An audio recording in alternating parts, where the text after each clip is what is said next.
Hey guys, I'm Amanda the G, and let's talk about Britney Spears, her conservatorship, and what that means for conservatorships in general. So if you don't know what's going on, Britney Spears has been under a conservatorship for 13 years, and I am not gonna go into detail about it because there's just so much stuff over 13 years. So if you want that, go and find another video about that, because a lot of people have made it from a lot of different perspectives, and you'll be able to see that kind of thing. I'm gonna go into a few things and what I hope that leads to as far as reform in the whole process. Before we get into too many details, conservatorships are also called guardianships, and they are set up for a very specific reason. That reason is to protect the conservatee. It's to protect them from themselves, to protect them from other people, to protect them from the world in general. It's generally set up with a person who does not have the capacity to either take care of themselves or take care of their finances, or both. I do personally know people who act as conservator of other members of their family, and all of them it's for dementia. And that's how you stop people from doing things like going on the Home Shopping Network and spending $10,000 in a night that they don't have because they don't remember doing it, because they've kind of progressed to that stage that they cannot actually fully be trusted with their own credit cards. So Britney Spears is under two separate conservatorships. One is over the money itself, and one is over the person. And the interesting thing about this in the beginning, if you go way back to when it started, Britney did not have a capacity declaration. Britney was not present in court. She did not have her own lawyer. She was appointed one. Like during the process of when they were getting the conservatorship, there was no period of time where she was told that it was going to happen before it went into effect, which is normal, that there's usually a few days, so that way any sort of appeals can be made, someone can get a different lawyer, any of that. That did not happen. At the time, Britney was on a 5150 psych hold, which is an involuntary hold, so that you do not unalive yourself or anyone else. We don't fully know the whole story about why she was on that hold, and it really honestly doesn't matter. People go through hard times, they get help. There is no judgment for that. Get help if you need help. The problem that I have, and that a lot of other people have, is that she was denied the ability to hire her own lawyer throughout the past 13 years of the conservatorship, which has finally been allowed to happen as of like a week before I'm filming this. That conservatorship was considered a voluntary conservatorship, but I'm hoping from this whole process that we can have one of the reforms that we should have is in the setup of a voluntary conservatorship. Specifically that in that one, no one be denied the capacity to obtain their own legal counsel,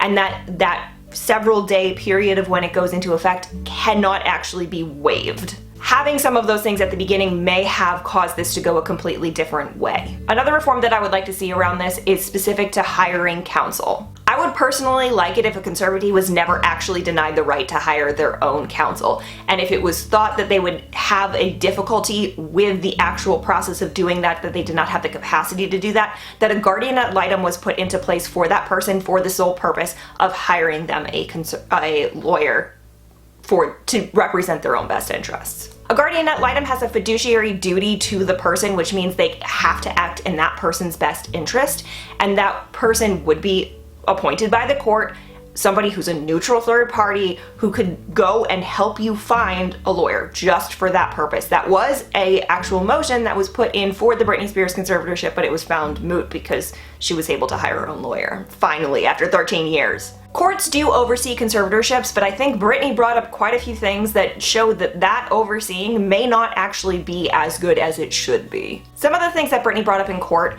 may have been due to the pandemic. She was told that she couldn't get her nails painted, get her hair done, or see her friends. Some of that may have been the pandemic because everything did get shut down and there were a lot of restrictions on that, and some of that might not have been. Some of that might have been going too far, but I understand a little bit in the caution right now.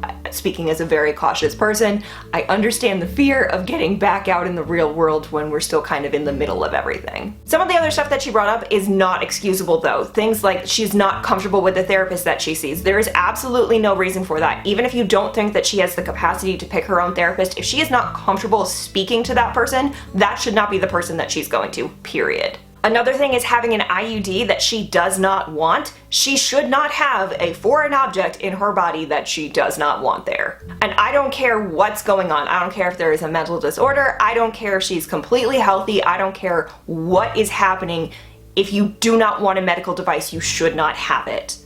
And then I'm going to point to the amount of manipulation of Britney, which is clearly, in my mind at least, led to why the conservatorship has gone on for as long as it has. Some of those things include removing people from her life who speak about the conservatorship in a negative way, trying to force people out. It seems like they're doing that with Jodie Montgomery because they don't want to cover her personal security. There's some talk that they not only changed Britney's phone number multiple times, but that they took her phone from her and changed the numbers in it so that when she texted her friends, she was actually texting other random numbers who wouldn't text her back so that she would feel more alone. And then they've also held her kids from her and said that she can't see them again unless she continues with this conservatorship.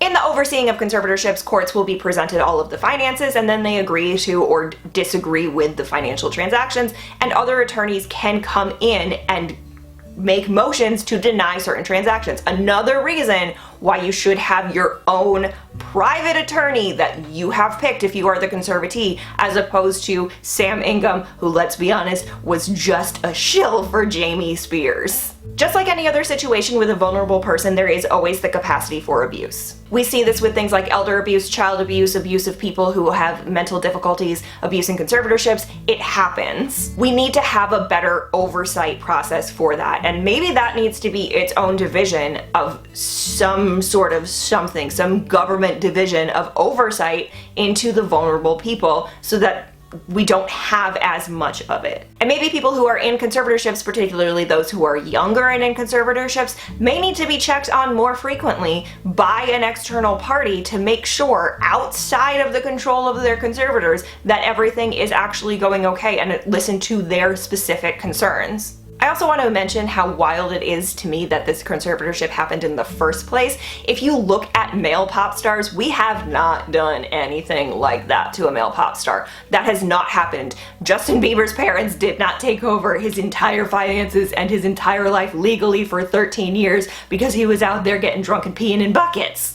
Also, in general, I don't necessarily have a problem with somebody helping her with the finances, maybe not necessarily a conservator, but having a fiduciary help her with her finances makes sense because she has a lot of money, and having someone in control of that money is really not all that odd. Somebody to help her pay the bills, help her pay all of her staff, help her make all of the legal and tax filings, because that's a lot of stuff to go through, do the investments, things like that. And I specifically stated fiduciary because a fiduciary is legally bound and required to act in the best interest of that person and of that estate and that money. But I really don't think it should be her father. I think he's honestly just using her as a cash cow. From all of this, I really hope we see the conservatorship of the person disappear. It will probably have to be walked back in pieces because she hasn't had any control of her own life in 13 years.